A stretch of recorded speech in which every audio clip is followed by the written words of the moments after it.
friends. Welcome to a brand new season of the Terry Collins Show, once again proudly presented by the Tunnel to Towers Foundation, serving and honoring America's greatest heroes. Donate just $11 a month to T2T.org. That's T, the number 2T.org. I'm John Arezzi, and we are happy to bring back for season number 2 the former manager of the New York Mets, the most tenured skipper in their history, the last skipper that brought him to the World Series. He's an analyst for SNY's Baseball Night in New York as well, and kind of the busiest man around this week, although he's trying to enjoy some semblance of semi-retirement. Terry Collins. Terry, good to see you. Nice to see you, John. Welcome back. We're looking forward to it. Obviously, after a tremendous year last year, the excitement down here in Port St. Lucie is off the charts. So it's going to be a fun year. Yes, it certainly is, and you certainly have been busy. You got a lot of stuff going on. They're bringing you up to New York for opening day watch parties, and the Mets have their new Mets house in Union Square, and you're doing some stuff with Noah Syndergaard at these appearances this week. Yeah, I'm looking forward to it. I'm anxious to see Noah, and obviously last summer we got to talk to him on one of the podcasts, and he's one of my favorite guys I had.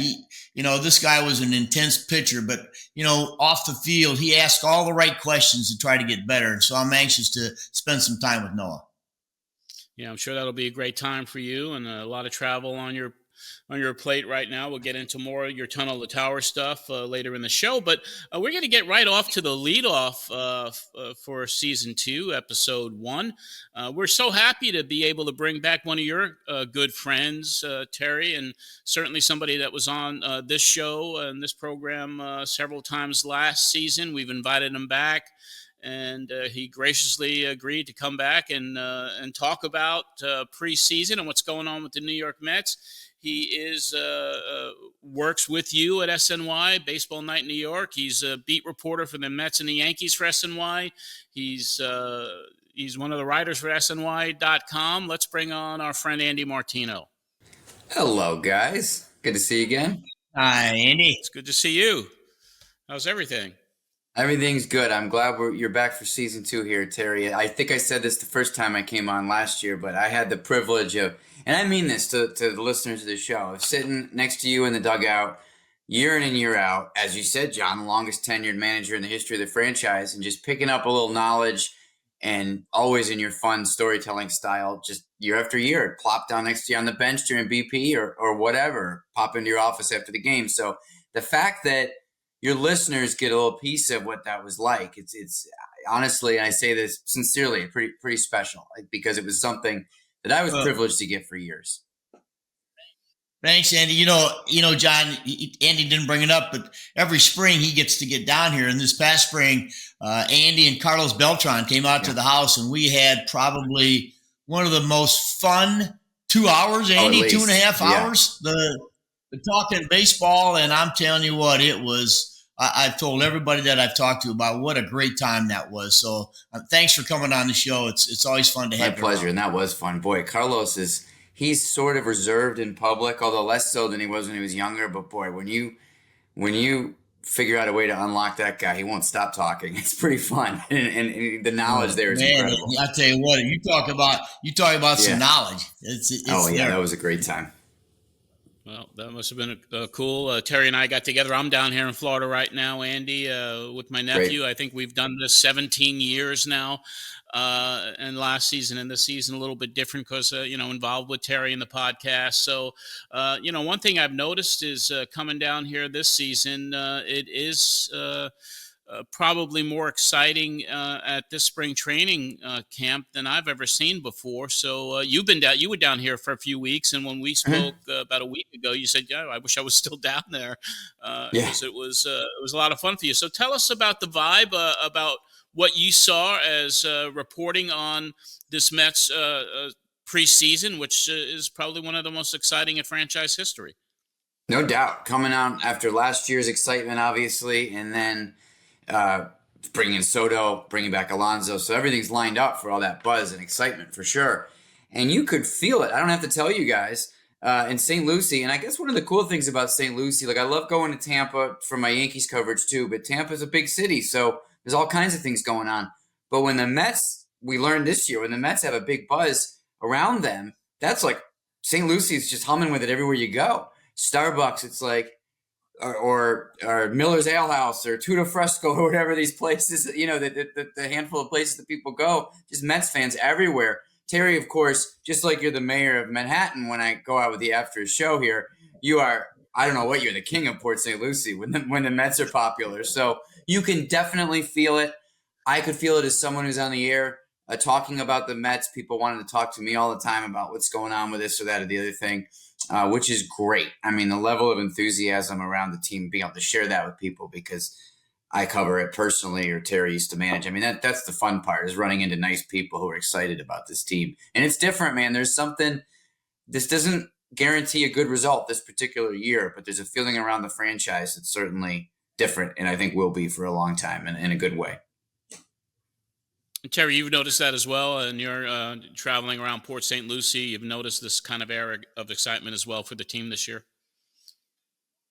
Oh gosh, yeah. I went to the ballpark for the first game and did some things for the SNY and in the Mets, but I don't go to too many games, but I go out to the golf courses and it's buzzing no matter where you go. And of course, last night I was having dinner and in walked the Yankee coaching staff to dinner. And I mean, they had Mets shirts on. We're all over the restaurant with Mets shirts on. And here's Aaron Boone and, his whole staff sitting there and they're like, they're not sure. And nobody's making a big deal about it. And I'm thinking, you got to be kidding me. But it's Mets mania down here right now. Yeah, it certainly is. And of course, the biggest story in the offseason, there are two big ones, but the biggest one is Soto. One thing I've noticed, Andy, is that at the games I attended, I've gone to 3 and going to another one today, the season finale here in Port St. Lucie with the Yankees. That should be great. Mm-hmm. But every time Soto moves, whether it's even taking the field in the first inning when he hops over the foul line and runs out to right field, and every at bat, it seems like the entire stadium just focuses on him. Everyone stops what they're doing, and I've really never seen that before, personally. Yeah, I don't know. I saw it in Yankee Stadium last year, John. In fact, exactly what you're talking about. In fact, it's such a show. And Aaron Boone used to speak. He was good in talking about this. He said what exactly? He didn't say it was like it was like a performance or like a show, like you said. He would use different words like that. But it's Soto's. Obviously, it's his eye, and then there's the showmanship in between pitches, which is pretty authentic. Like I don't know what Terry thinks about this, but I don't think it's. I mean, yes, he's showing up the pitcher when he's shaking his head and going, "You got nothing" or whatever. But there's something sort of like good-natured about it that's just fans really like too.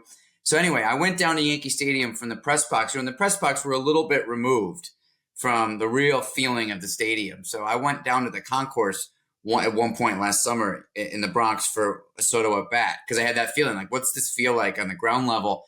And I stood behind home plate on the main concourse, and it's just what you said, John. But this was Yankee Stadium, 45,000 people, everyone hanging on every pitch, everyone taking pictures, everyone oohing and eyeing along with Soto, following his lead with the head shaking and the tongue wagging and the stepping out and all that stuff. So, this is not the kind of show, like you said, that you usually see in baseball. Even the great players, I don't know who has their own whole entertainment products like that, like Soto does. So yeah, it's good. It's good stuff. It's worth buying a ticket for. Yeah, it certainly is. And one thing which happened at one of the spring training games, Soto's playing right field. I'm sure you've seen this. There's a heckler behind the fence who's just screaming at him, overrated, overpaid. And Soto took notice of it and turned around and looked at the guy and just kind of said, you should just stay quiet. And then he gets up, and the first pitch, he hits a home run right where that guy was standing. Yeah, I did see that. Crazy. He's a great showman. I mean, obviously you can't design that one, but it's great theater anyway. And combined with the rest of them. It was on the Today Show this morning. Peter Alexander was down over the weekend doing an interview with Soto. They aired it on the Today Show, and it'll be on the NBC Nightly News. And they talked about that heckler and how he hit that home run on this interview today. But yeah, it's exciting. So there you go. Yeah. John, that guy got his 15 minutes of fame because he's jealous. I mean, that's what you end up doing. Yeah, I mean, it was just kind of ridiculous anyway. But he shut the guy up like immediately, and he hit a home run right where the guy was standing. It was incredible. That's great. Yeah, it was great. And then, of course, the other big story, Terry, I mean, all last season, anytime we discuss Pete Alonso, and you're like, they got to bring the guy back. They got to bring the guy back. And you were such an advocate for bringing Pete back.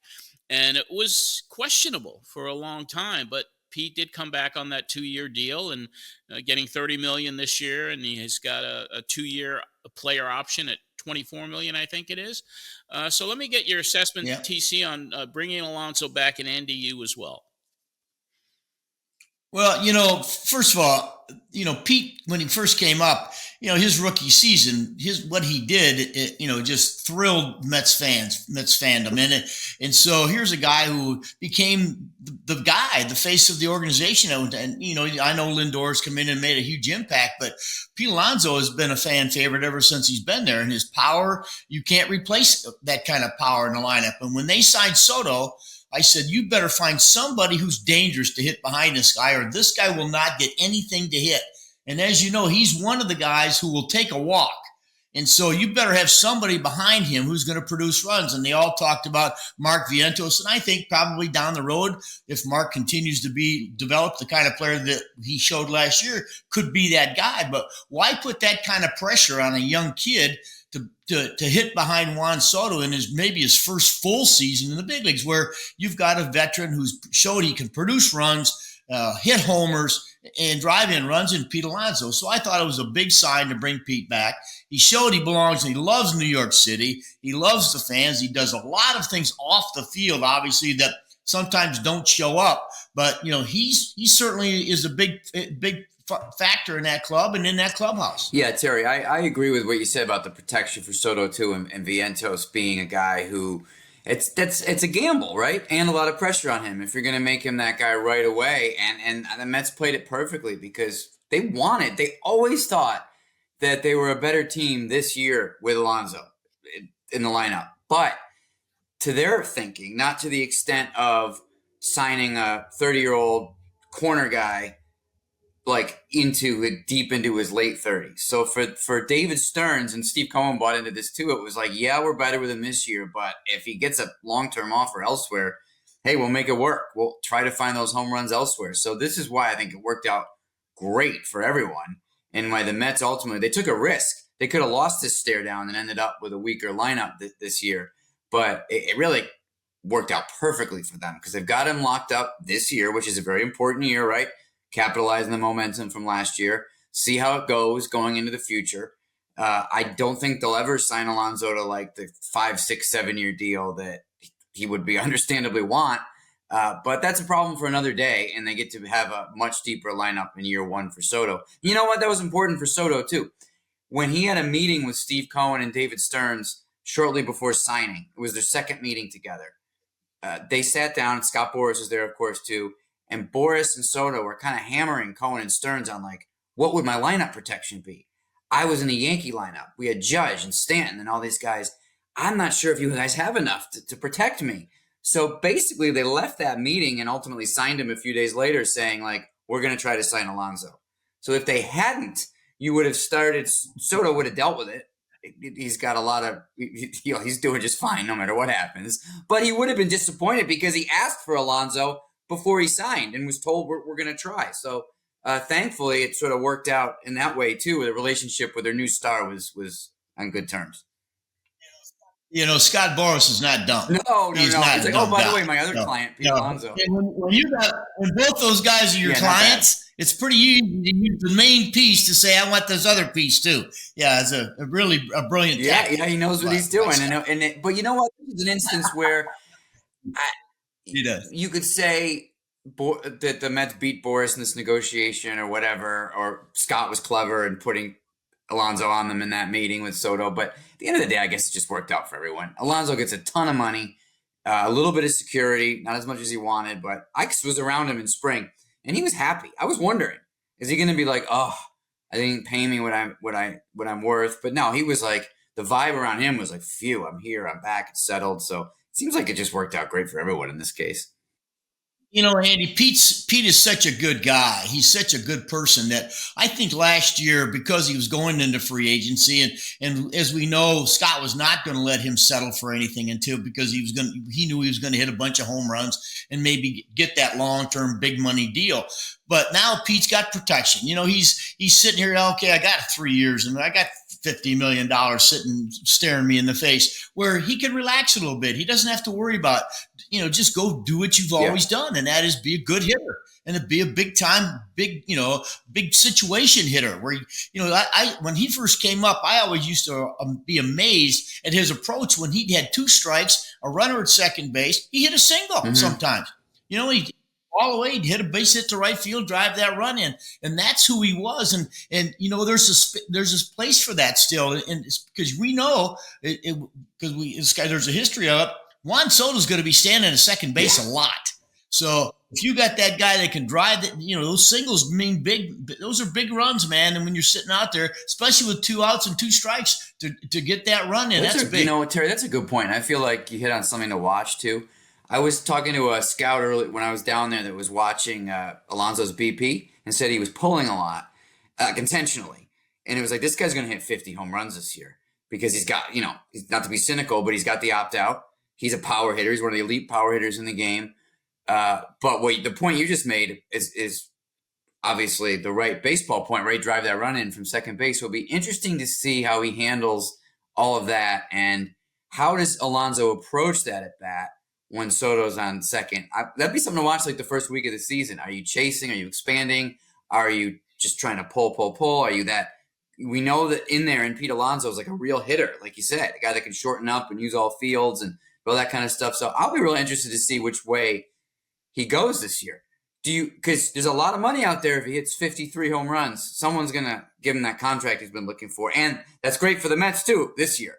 What kind of hitter is he going to be? Andy, the one thing I don't think he needs to do is put that kind of pressure on him that he's worried about a contract. He's got one. So let's go play. Let's go. You have that now. You've got, again, and by the way, I hope they all make as much money as they possibly can. Make no mistake.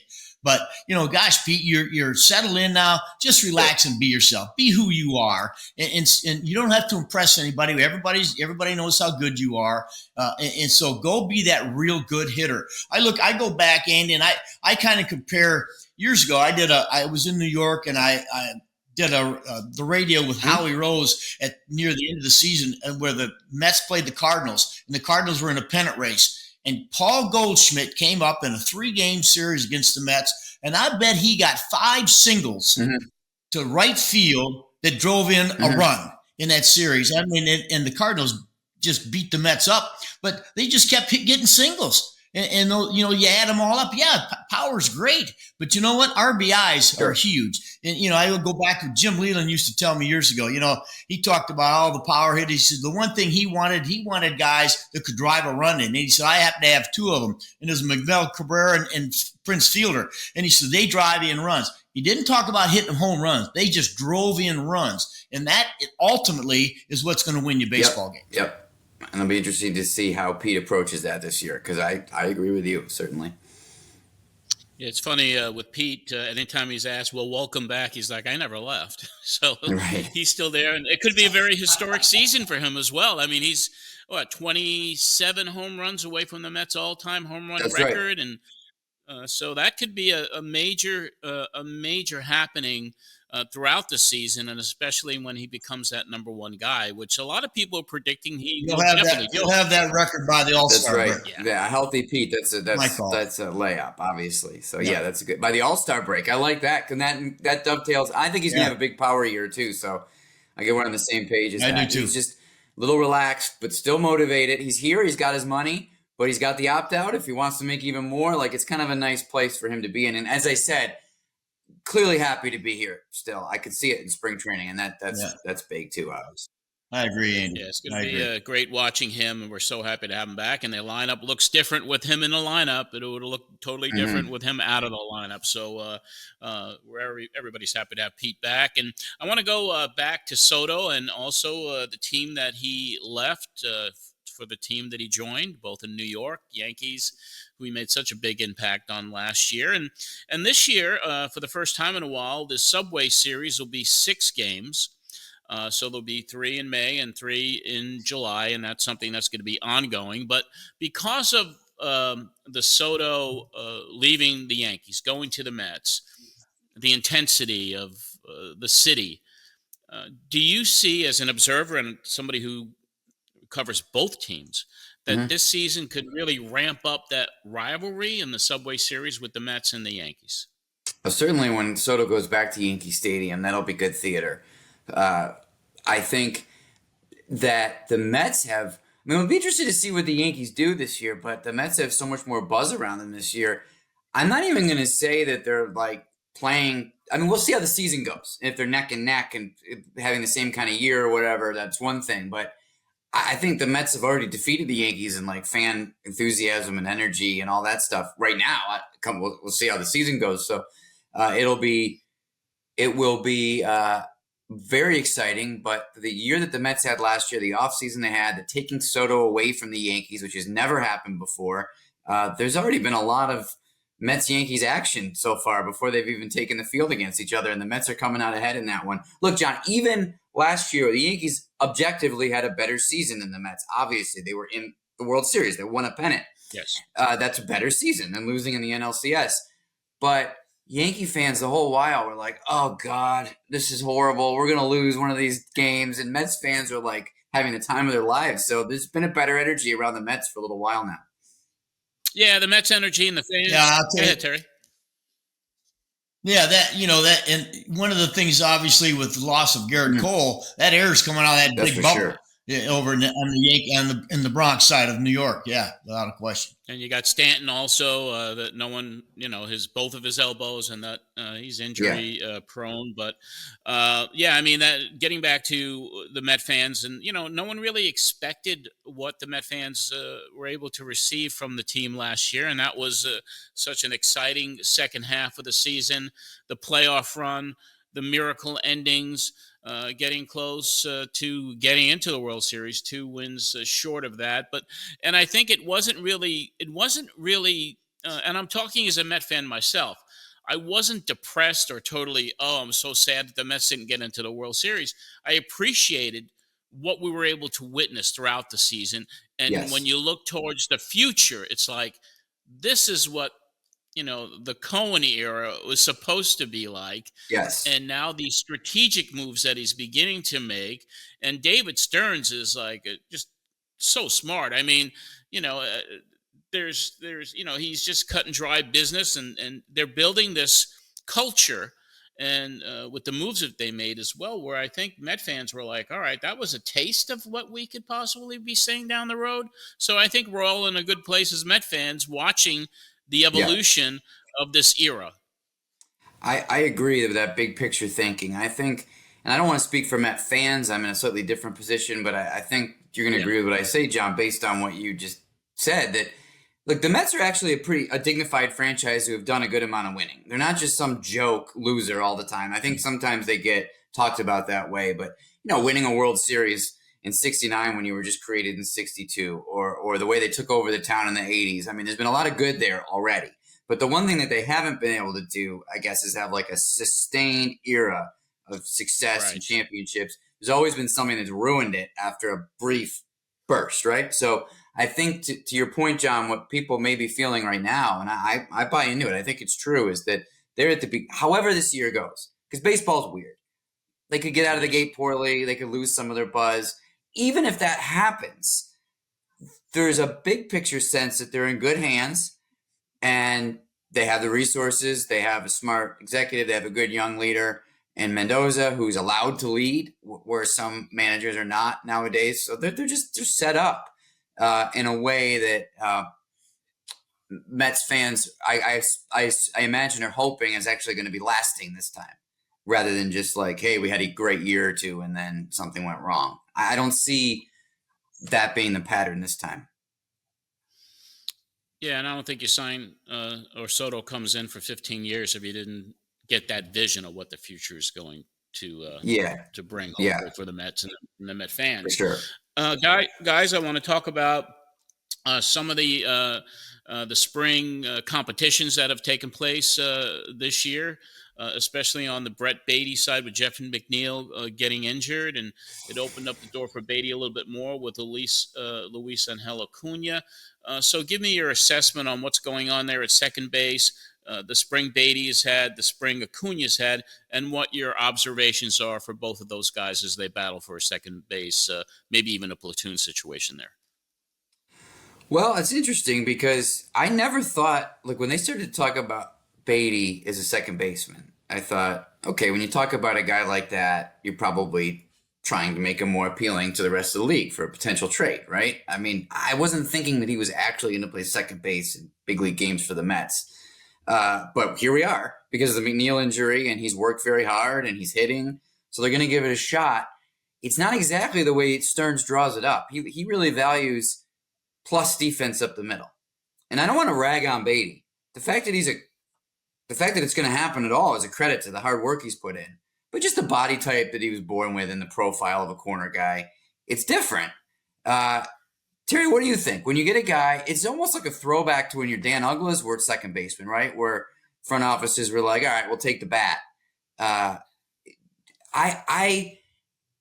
not going to pretend I'm a scout here and say, here's how it looks with a guy with Brett Beatty up the middle, but it's it'll be interesting to see how that plays. And I credit him for all his hard work, like I said. What do you think, Terry? Well, I think it's great, Andy, and I think you're right. But yeah, there was a time a few years ago where second base was an offensive position. Didn't worry about it much about defense because, your proximity to first base, you didn't worry about the throwing arm and all the other stuff. And they were all of a sudden you looked up and there were some big bats playing second base. But I kind of believe in defense. Yeah. And, one of the things that I've grown up in is that, hey, look, double plays get you out of jams. Right. And now with the rules that you really can't break up double plays, it's going to be a little easier for Brett to be a second baseman because now we all know he's got arm strength. So now it's being able to, hey, get the transfer and get the ball headed to first base because you don't have to worry about getting dumped anymore. So I think it's going to be a little bit easier for him. I haven't seen him play second base, but, we know he's an athlete. We know he's athletic. And you know what? Maybe it's a position that he buys into. I mean, we looked at, people didn't think for years that Cal Ripken could be shortstop because he was such a big guy. Well, he turned out to be a pretty good shortstop. And, I think that in the time being, if he hits, you'll not care about his defense because you can replace that late in the game with somebody else who's got maybe better range or something else. But right now they're trying to say, hey, we want this guy's bat in the lineup. And again, we'll talk to it throughout the show, but what Brett's shown this spring is that he's worked on some things. He's a little more disciplined at the plate. He doesn't chase as much, but if he hits, he'll be just as good a second baseman as you need. A couple of his tools. Put on your player development hat, Terry. Now that we're talking about it, it's making me think. Okay, just generally, Beatty is a third baseman over the years. What do you think of his hands and how that would transfer to middle infield? What would you grade him? Average, 45, 50? Yeah, average at best, probably. But, again, Andy, it's a little different. When you're playing third base, man, you're close. Right. There's times when you get yourself in no man's land where second base, even though now they've changed it where you can't back up a little bit and give yourself a little bit more range on the sides. But, hey, look, you got a little chance to make you're far enough away that you can make some adjustments with your feet. And that's always the key. People talk about hands. Hey, your feet get you in position to catch balls. And so if he can control his feet and get himself in position, he should be fine. And the throwing arm, too. I think that you mentioned his arm playing at second in the double play turns. People obviously more naturally think about needing a strong arm across the diamond at third. Do you think having a plus arm is more important at second than a lot of people would think because of what we're talking about, that throw to turn the double play, I guess, in particular? And maybe his arm could be a little bit of an advantage for him there. And you remember Manny Trio? He had a cannon. He had a cannon. So when he turned double plays, that ball got to first base in a hurry. And again, as we all know, when I first signed, one of the things we were told when we were little boys, there's not a human being in the world that can outrun a baseball. So, so even if you don't have a great arm, as long as you get the ball in the air to first base, you're going to beat runners. And now when you've got arm strength, that even makes it that much quicker. Well, going to another topic on the Mets, it's the pitching staff. They've had a couple injuries. Sean Manaea is not starting. Frankie Montas is not there. But taking a look at Clay Holmes and taking a look at some of the others, I'd like to get both of your assessments on the Mets starting rotation, their bullpen, because it looks pretty good right now. Mm-hmm. Go ahead, Terry. No. I mean, Andy, you've seen more games than I have. Start with Clay. It does look better than it looks on paper when you watch it. So first of all, Clay Holmes looks, if he can hold up physically at the bigger load of innings and hold his command through a game, this is going to be a great value signing for them, because I sat behind the plate for his first two starts, and even I could tell the way the stuff was breaking, the velocity that he was holding through 3 innings. We'll see how it goes deeper into a game, but he just looked really, really good. Top of the rotation guy. As far as the rest of the staff, I think this has to do with a bit of a leap of faith in that Stearns and his group know what they're doing, because on paper, you're like, all right, a team with championship aspirations. We're looking at McGill in game, nothing against these guys. Canning, McGill, game 2, 3. It's like, okay, I guess you guys really like what you have, because it's not your traditionally dominant looking staff, but they're not just going to not have pitching. They obviously know something about what they have that we're seeing throughout a very strong spring training for their staff. And they believe that they have enough pitching to keep them very competitive in the standings through into the summer. And look, there's your Dylan Ceases and your Michael Kings, and there's guys we don't even foresee right now. There will be ace-type pitchers available at the trade deadline, and I would expect the Mets to be all over that for rental-type pitchers if they're in position at that time. So one of the things that I've learned about Stearns, too, is that he's not constructing a roster in the offseason for October. His roster's like almost one day at a time, 1 week, 1 month, part of the season. So he's like, this is my pitching for now. And we're gonna continue to churn and add to it as the season goes on. I think that's how he looks at it.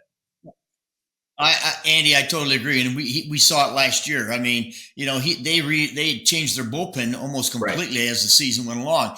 But you're going into spring training right now. I mean, you got guys. Okay, they built up to 5 innings now, but you look at their pitch counts; they're at 80 pitches. So you're going to start the season. Obviously, all your first starts, the adrenaline's going to flow, so you're going to feel real strong. It's that second start that you're going to be affected once that adrenaline kind of leaves your system for your second start. So, and pitching's different today. And that's why those bullpens are so important. And to have some guys in that pen that can get you 2 innings or 3 innings. And so, that's how staffs are built today. I've talked to a lot of guys, I told you when I was there, I expected 7 innings out of my starting pitching every night.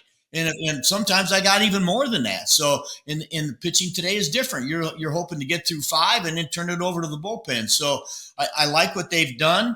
I like what the bullpen looks like, because that's what's going to end up winning you a lot of games, is holding that opposition down, in those middle innings. But they're relying a lot of it right now on the fact that lineup's going to score runs. Sure.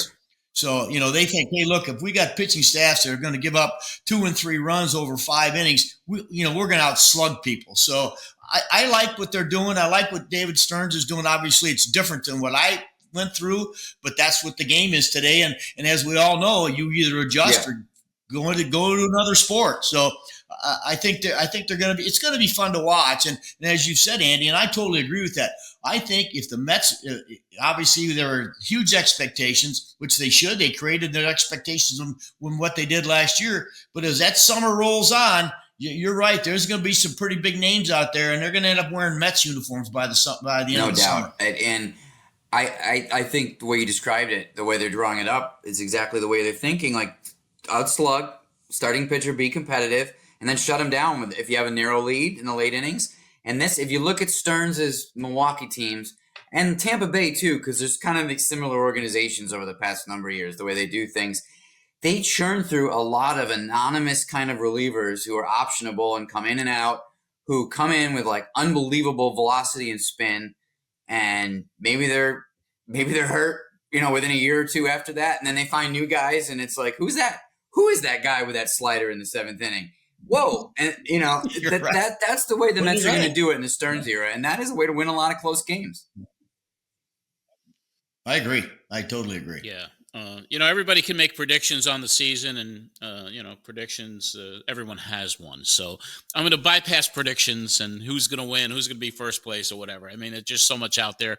Most of it is wrong from the top experts. But I do want to touch upon just a couple other things here. The culture that's been created by Steve and Alex Cohen. And this is year number 5 for them. What they've created is really a fan-friendly experience, because I do want to touch upon some of the new moves that they made and kind of get your opinion as as you're around the Cohens, as you're around Stearns, you two, TC, about how passionate they are towards their investment, a big one. But off season, they started doing some things which I took notice of. Sunday family games, they're going to have 4 tickets for families for $50, which is crazy, which is great. 45 games are on the schedule with tickets starting on or below $10 this season. They got $5 value meals on Tuesdays. Saturdays, they'll have block parties at Citi Field with Mookie Wilson barbecuing like every Saturday game. And they have 18 giveaways over the course of the season. Fireworks every Friday night at home. So talk about, you've all seen different regimes with the Mets, but I think this is a step in the right direction, because so many people complain that it's unaffordable to attend a game, but it looks like Cohen is doing his best to try to make it more affordable for the fans. Yeah, and I think affordability is big for like the feeling in the ballpark too, because you want your everyday fan to be able to be there passionately cheering. I mean, nothing against the people who are very well off, but are like really expensive seats. But we saw, when they opened the new Yankee Stadium now, this is a long time ago, but those $1,000 plus seats, God only knows what they are now, if they were that much then. But, you'd see them half empty, and the people would be there, but they'd be like in the back at the Martini bar or whatever it is. I've never been allowed into it. Whatever's back there, but when you have people, like you think about Shea Stadium rocking and shaking, that's like your everyday fan. Not that wealthy people can't be real fans, but you guys know what I mean. So I like the affordability side of it. And to the other part of your point, John, I just think that Steve and Alex Cohen are very ambitious with creating a new kind of baseball environment that's very exciting. You saw it, the LED lights was one touch. The big scoreboard was another touch. Just kind of embracing some of the weird stuff that came their way, like Grimace and whatever out in the Iglesias' concert. They're trying, not everything lands and not everything works, but they're trying to experiment with, what can we do that makes baseball like really fun and entertaining and makes the Mets a destination, I think that's fun for the fans. It's fun to watch for me too. Yeah. Yeah, Andy, and I agree with you. I think, John, you got to get the fans to the ballpark. You can be a fan, and it's great. And of course, that's why the love of Gary Cohen and Ron Darling and Keith Hernandez is so big, because so many people watch them on TV, even though they may want to be at the ballpark. They just, financially can't afford to pay the freight. And now they are creating an atmosphere where you can, hey, come out to the ballpark. And the more you come out and the more you're excited and the more you enjoy it, they're gonna keep coming, and it's going to be about creating that atmosphere, and they've done a tremendous job. I saw it this past winter when they had that amazing day in January at Citi Field. They were going to limit to like 11,000 people. I think they had 14,000 people show up, and they had just a great time. And I salute Steve and Alex for what they're doing. Make it fun for everybody, and I just think it's going to really spread. And people by midsummer, people are going to be dying to buy Mets tickets. Yeah, it looks that way, and especially if the team is performing on the field. But they're doing all kinds of things. They opened up the Mets house now, Mets house down at Union Square, which you'll be at, Terry. So, and you were at that amazing day, which was an incredible event. So it should be a great season for the Mets. Andy, before we let you go today, I told you offline when I saw you at the park in Port St. Lucie that I read your book, The Yankee Way. Well, Oh, the thank audio version. It was a phenomenal book, and I mean, I learned so much about the Yankee organization and just the pieces that took them in the Brian Cashman era. And I have to say, job well done on that book was great, and I thank you. really enjoyed it. Really enjoyed it. So I hope it's doing well for you. It did fine, thank you, John. And the paperback's coming out April 1st, actually. So Good. thank you for mentioning that. So you listened to the audiobook, which meant that you had to listen to me talk for like 9 hours. Yes. So I Yeah, apologize. you did a Straight good job. there was a line. Tim Naring, who's like the great scout for the Yankees, former MLB player. I said something to him like that. One of the coaches said they listened to the audiobook. I said, so you had to listen to me talk for like 9 hours uninterrupted, and Naring said, yeah, that's like having dinner with you. So maybe Terry can vouch for that. But anyway, thank you for enjoying the book, and apologies for having to hear me talk for all that time. But that's how you That wanted to was take good. it in. Very enjoyable, very enjoyable. So it was cool. Andy, we want to thank you again. We look forward to seeing you on the show in the future, and Of your course. insights, your analysis, and the great chemistry with you and Terry is evident. There's a dear friendship there, and so it's a pleasure to have you here. Well, I like Terry. Thanks, Andy. Thanks for coming on. We'll see All you right, soon. Terry. We'll Let's see talk you. to you soon. Good luck with season 2. Okay. All right. All right, Thank you. Thank you. Always great to have Andy Martino with us, Terry, and I think he'll be joining us throughout the season this year. Yeah, he's well informed. It's always amazing to me, John, the contacts that these good reporters have. I mean, they've got numbers of some pretty important people, and when you are reliable, when you are like Andy, where you can tell Andy something off the record and it's off the record. And those kind of guys, they get answers. They get people calling back, and that's why he's as good as he is. Yeah. Well, we look forward to his analysis with us this season. And Terry, as we discussed, Tunnel of Towers is back as our presenting sponsor. We're so happy for that, and they continue to do some incredible things for our first responders and veterans.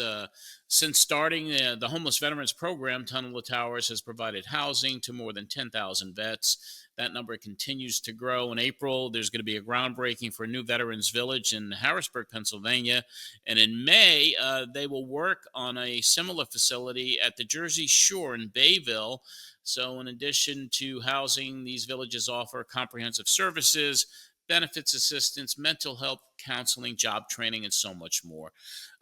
Terry, you were down in Bradenton, Florida last year for a groundbreaking, and I understand you have a bit of an update on what's going down there in Florida for Tunnel of Towers in Bradenton. Yeah, John, when Tunnel of Towers joined us last year, I went over to Bradenton for the groundbreaking, and it was absolutely one of the great experiences to see what they do, how they do it, who it affects. I mean, there were, I don't know how many, 2,000-3,000 people at this groundbreaking who support Tunnel of Towers as well. Things are happening. They have now torn down all of the old buildings that were on the site, and they're starting very, very soon to start erecting the Veterans Village. And it's going to be spectacular. I got to witness, a couple of vets who were with their families who got to tour the houses that they're going to have, the smart homes that are being built, and to see their expressions just warms your heart. And so I am so proud to have Tunnel of Towers be associated, have my name associated next to theirs, because they're doing a lot of good around the country. Yeah, they are, and you've been getting more and more involved with them. I understand that in West Palm Beach next week that you also have another event with them. that you're going to. Yeah, we're having a golf tournament at Trump International, which is one of the great courses in America, and so I'm looking forward to that. That's on the 31st, and of course, they're a lot of fun. And the dinner afterwards. Here, Frank, I tease him all the time. You know, I said every time he opens his mouth, people are sticking money in it. So it's he's such a good guy to be around. He's so convincing. He's just a lot of fun. He's very charismatic, and what he's done for first responders and certainly now the veterans, it's off the charts great. It is, and they continue to get involved with baseball, and I think there's some news about another former Met, somebody you're pretty close to, now getting involved with Tunnel of Towers. Yeah, and I will tell you what, if there's one guy that I would tell them, hey, go get this guy on your side, it'd be David Wright. And sure enough, they have got David Wright to join with their team and do some promotions for him. And you can't get a better guy. This guy's recognized everywhere. His personality, his caring about, his father was a first responder. So he's got a lot to say and a lot to add. And I'm really glad that David Wright's going to really, really make a difference in their organization. Yeah, that was wonderful news when we heard about that, and they also I think they did something recently. Well, they did something recently with Brendan Nimmo. So their passion for baseball and passion for the Mets. I mean, the Siller family, they were just so passionate Met fans to this day. And Steven Siller, such a passionate Met fan, and they are doing wonderful things, and we're so happy to be associated with them. So we love the association. We thank them again. And Terry, I'm so excited that you're continuing and doing some great stuff for them as well. Terry, we're going to preview a new ongoing feature segment on this season's show right after this word from Tunnel of Towers and a former Major League Baseball standout, former Met and Yankee, Robin Ventura. Hi, I'm former Major League Baseball player Robin Ventura, asking you to help Tunnel to Towers. I have a lot of admiration and love for what first responders do. You can't thank them enough, but you can support them, giving back to people that basically risk their lives for us every day. A donation of just $11 a month will go a long way. Go to t2t.org for more information on how you can help. Back with the Terry Collins Show. And Terry, this season marks the 10-year anniversary of the 2015 National League champion New York Mets, the last Mets team to make it to the World Series and managed by you. That was such a magical year for the franchise and for the fan base 10 years ago. So this season, we've decided to do a new segment here, a deeper dive into 2015. In a segment we're going to be calling Tears of Joy, the 10th anniversary of the National League champion New York Mets. Terry, can you believe it's been 10 years already? John, I will tell you, I cannot, but when you get to be my age, time goes by fast. And so it has been fast, and it's, but it was such a magical season. And I do a lot of things around here, around Port St. Lucie with, the fans and my golfing buddies. And not one day goes by where 2015 isn't brought up, not one day. And so I'm reminded of it constantly. And I'm glad that, we provided something for our fan base to continue to talk about. And I see somebody, hey, they all thank me for 2015. Well, we thank them for their great support. So it's going to be a fun segment for us to have on our show. Yeah. And we certainly anticipate bringing on to the segment different players, personalities that were associated with that team over the course of this season.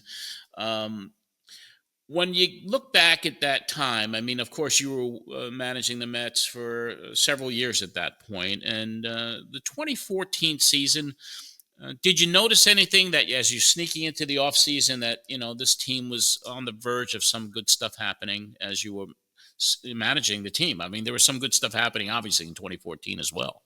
Well, John, I will tell you, the game, baseball is about pitching. It always will be. It's about that guy on that bump. And, in 2014, all of a sudden we started to see these great that talented young pitching staff that were in the minor leagues at the time. And some of them had made their way to the major leagues. and you saw that talent coming, and you're saying, boy, we get all these guys together. This is going to be some kind of a rotation to contend with.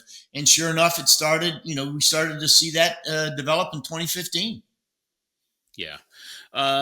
During the offseason, did Michael Cuddyer join the Mets in between 2014 and 2015? And he did. What type of impact did he have right off the bat? Well, Michael Cuddyer is one of the best players in baseball at the time, and so to have him be available to join our club, and when you're trying to build, a championship team, you need quality veteran guys. You need that veteran leadership in the clubhouse that people will follow. And Michael Cuddyer came from an organization, the Minnesota Twins, who prided themselves on how they played the game. Michael, and you talk to any of the guys that ever played there. Ron Gardenhire, who's their manager, was a great friend of mine. Hey, listen, they prided themselves on being cutoffs and relays right, doing bunt plays right, running the bases correctly. And Michael Cuddyer brought that attitude here. Now, we had seen it a few years before that with Johan Santana, the way he came, and he brought some of that philosophy. So here comes Michael Cuddyer with the same philosophy as a position player, and I'll tell you, he commanded respect because of his work ethic, how he played, and sure enough, he's one of David Wright's best friends. So that blend in that clubhouse was an easy mix. Yeah. And David had his health problems, obviously, but as you go into that spring training and you're looking at some of the young Turks that are coming and emerging on the pitching side of it, you also had young guys like Conforto that were starting to emerge. So talk to us a little bit about that spring training of 2015. And as you're seeing this team develop and as it's being built, what stands out to you memory-wise on that spring training 10 years ago? Well, I think you brought up the one name that made a huge impact in spring training. That was Michael Conforto. We saw as when we signed Michael, you heard about, well, he was, hey, look, I think he was a college third baseman, and we were going to move him to the outfield. And everybody was saying, well, his defense is suspect, but you saw this power. I mean, and I don't mean pull power. This guy could hit a ball out of the ballpark in any part of the park. And you thought, wow. So, even though we knew he was going to start in the minor leagues, but you're thinking, wow, he may come fast. Wilmer Flores, all of a sudden, you started to see his bat. He was now being able to handle major league pitching. So you're saying, we got another guy here that's got a chance to make an impact. So, you look at some of the young talent. Travis d'Arnaud was starting to really come into his own on how to handle pitchers. And, of course, we had that vaunted young pitching staff coming up. So there was a lot of pieces that were here, and we knew we had to make some adjustments. We had Lucas Duda. Murph was going to be at second base, so you had some. We knew we had some bats, but it was about trying to improve the bullpen because Jurice Familia was going to be the guy. He was going to be the closer at that time. So you knew, how did we bridge that gap to get to Jurice? So we knew we had to improve ourselves on the bullpen side and on what I call those backup players. You needed guys when you gave one of your starters a day off, you replaced him with a major league player that you didn't miss a beat. And so as the season went on that year, Sandy did an absolutely brilliant job to build that team. And I've always said I saluted Sandy, Fred, and Jeff Wood and Saul Katz, the job they did to allow them to spend the money to go out and get the pieces that made that a great team.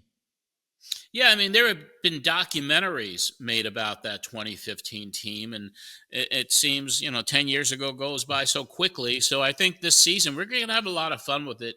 We won't do it every week. We'll do it every month. So we'll take a look at right now it's kind of preseason and spring training 10 years ago.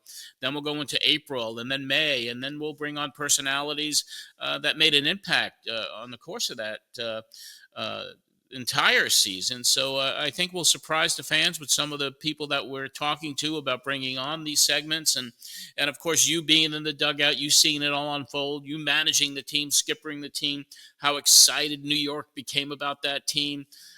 It was a crazy roller coaster season. I mean, just July alone was incredibly crazy with everything that went on with Wilmer, and then, the free agent signing us, the trade of Cespedes. And so I think we're going to have a lot of fun with this segment this year, Terry.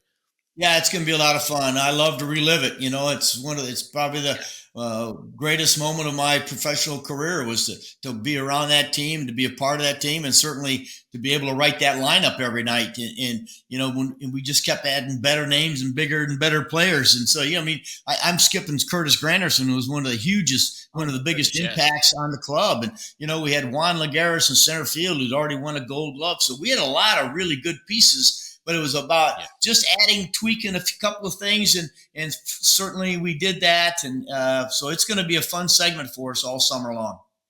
Yeah, it was a storybook season in the memories of all Met fans. So we can't wait to do a deep dive into 2015 with you, the 10-year anniversary, Tears of Joy. That was kind of the moniker of the Mets, because by the end of that season and that clincher in Cincinnati, which I was there, I was right there on the third base side, and it was just amazing to see and witness. And I can't wait to talk to you about it. So Terry, it's going to be a fun time. Right now, it will have another amazing Hero of the Week segment, which we do in each and every week. So this week, we are going to feature the story of Gold Star family home recipient Nicole Cardos. So let's go to that right now.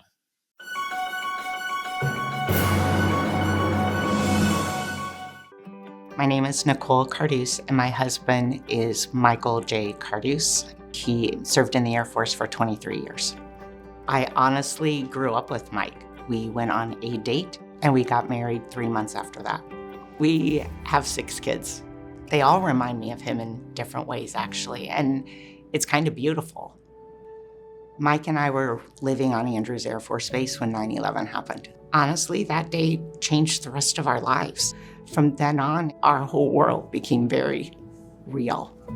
Mike was deployed twice, in 2004 to Qatar, and then he was in Afghanistan. I'm very proud of Mike. He did what he was called to do. It was the man he was. Mike came to me in March of 2022 and said, "Can you feel these lymph nodes?" And they were swollen. On Thursday, he got a phone call that said, "You have lymphoma, you're gonna need chemo, it's treatable." He died the next morning. After Mike died, they did an autopsy, and his death certificate reads like an oncology textbook. It has all been contributed to him being in Afghanistan and the burn pits of Afghanistan. My biggest fears were, how do I financially support the kids? How do I emotionally support the kids? And how am I going to just keep our life intact? And then Tunnel to Towers paid off my mortgage on Veterans Day of 2023. I felt like I was seen, I was being taken care of, that Mike's service mattered to somebody. It's life-changing. Tunnel to Towers Foundation. Let us do good. We'll have another amazing Hero of the Week on every episode that we do this season, and those are always heartwarming to watch. And Terry, you're about to head up to New York.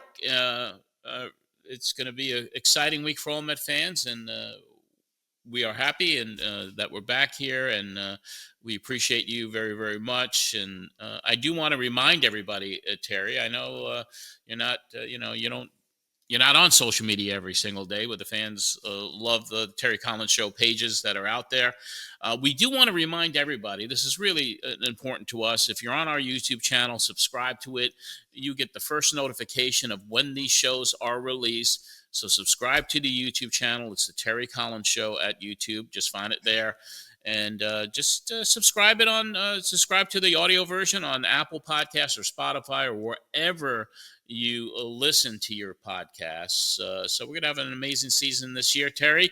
I do want to remind everybody also that and thank our creative director, Marsh. And Terry, we're happy to have Marsh back as well with us this season. Very, very much so. This wouldn't be our show without him. He does an absolutely brilliant job. And John, I'm excited. Opening day is a few days away, and that for over 50 some years, it was the most fun day of the year for me. It was to get the baseball season started. So I'm really looking forward to this week going up to New York and doing those watch parties and meeting all the fans again. Yeah, and they love you. They sure do. And I'm sure you'll give them all a shot if they want an autograph, right? Like he did with Marsh, he's got his Isotopes baseball signed. We got his baseball card signed by you, so we're going to send that out to him. Right. We also want to thank Dominic DiBiase with the research that he's going to do all season long on the 2015 team for us. So it's been a great first episode. Terry, good to see you again. For Terry Collins, this is John Arezzi. Baseball is back, and we wish the Mets a great opening week. See you next time, everybody.